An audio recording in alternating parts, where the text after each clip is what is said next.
We very well know that the West itself is suffering due to lack of inner knowledge, spiritual education.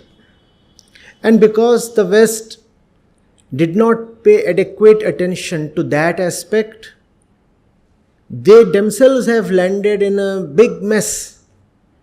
You look at the climate crisis today, 90% of the crisis is attributable to the developed Western first world. It could be said that lack of inner education is one of the important reasons why the West has become such a threat not only to itself but to the whole world, not only to mankind but to all the species that inhabit this planet. It is very difficult really to say which one is a bigger problem. Not to have material knowledge, or not to have knowledge of the self, knowledge of the mind, knowledge of who you really are from the inside. If you do not have material knowledge, you will fall prey to all kinds of superstitions.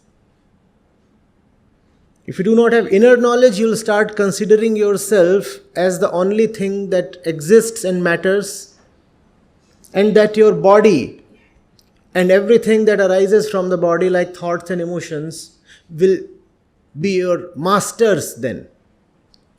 It will be another kind of slavery. Do you see what happens? When you do not have knowledge of the world, then somebody from the world will arise and enslave you. And if you do not have knowledge of yourself, then your own evil tendencies will enslave you. In either case, you will be condemned to be a slave. Who wants to be a slave? Nobody. And which slavery is worst? To be enslaved by somebody outside of you, or to be your own slave? Both the slaveries are equally bad. Depending on the context, one could say one is worse than the other. But we do not want to choose here. We want to dismiss both these threats. Right? So our educational institutions must have both.